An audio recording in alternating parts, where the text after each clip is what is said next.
നാടൻ ചിക്കൻ കറിയാണ് ഉണ്ടാക്കുന്നത്. ഇതിന് ഞാൻ ചിക്കൻ അടുപ്പിൽ വെച്ച് ഒന്ന് വേവിക്കുന്നുണ്ട്.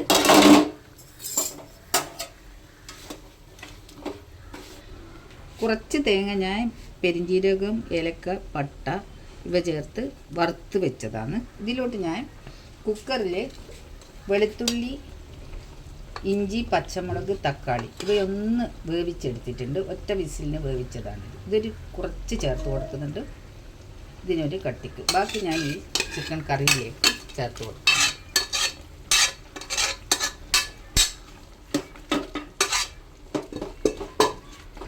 ഇനി ഞാനിതൊന്ന് മിക്സിയിൽ അരച്ചെടുക്കാം. ഞാൻ അരച്ച് വെച്ച അരപ്പ് ഇതിലോട്ട് ചേർക്കുന്നുണ്ട് കറിയിലോട്ട്.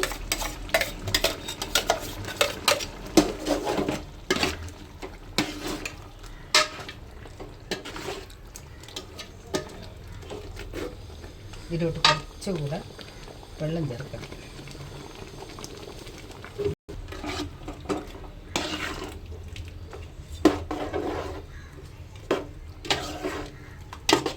കുറച്ചുകൂടെ വെള്ളത്തിൻ്റെ ആവശ്യമുണ്ട്. ഇത് നല്ല കട്ടിയാണ്. കുറച്ചും കൂടി വെള്ളം ഞാനിതൊക്കെ കഴുകിയിട്ട് ഇതിലോട്ട് ഒഴിക്കുന്നുണ്ട്. ഏകദേശം പാകമായി.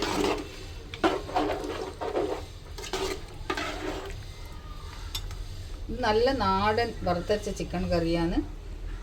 നല്ല ടേസ്റ്റുമാണ്. എളുപ്പത്തിലാക്കാനും പറ്റും. കറി നല്ലവണ്ണം തിളച്ചിട്ടുണ്ട്. ഇതിൽ ഞാൻ കുറച്ച് കുരുമുളക് പൊടി ചേർക്കുന്നുണ്ട്. ഇനി മല്ലിയില അരിഞ്ഞിടും.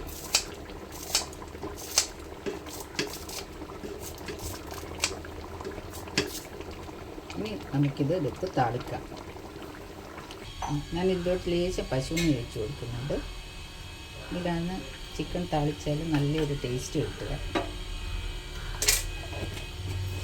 കടുക് ഇട്ട് കൊടുക്കുക.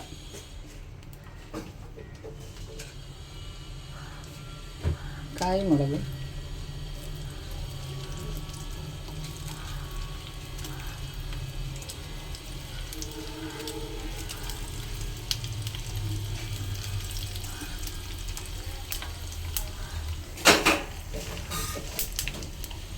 തേങ്ങാക്കൊത്ത് ചേർത്ത് കൊടുക്കുന്നുണ്ട്. നാടൻ ചിക്കൻ കറിക്ക് തേങ്ങാക്കൊത്ത് ഇട്ട് താളിച്ച് കഴിഞ്ഞാൽ നല്ല ടേസ്റ്റ് ആയിരിക്കും.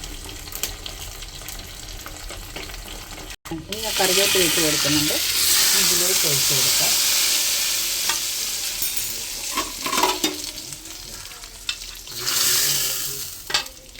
സ്വാദിഷ്ടമായ നമ്മുടെ നാടൻ ചിക്കൻ കറി റെഡി ആയിട്ടുണ്ട്.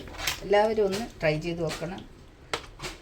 ഇന്നത്തെ എൻ്റെ ഉച്ചക്കത്തെ ചോറിൻ്റെ കൂടിയിട്ട വിഭവങ്ങളാണ് അയക്കൂറ പൊരിച്ചത്, വെണ്ടക്കത്തോരൻ, ചിക്കൻ കറി, മത്തി വറ്റിച്ചത്. എൻ്റെ കുട്ടികൾക്കെല്ലാം എന്ന് പറഞ്ഞാൽ നാടൻ ചിക്കൻ കറിയാണ് ഭയങ്കര ഇഷ്ടം ചോറിൻ്റെ കൂടെ കൂട്ടാൻ. അതുകൊണ്ടാണ് ഇന്നത്തെ ലഞ്ച് ഇങ്ങനെ തയ്യാറാക്കിയത്.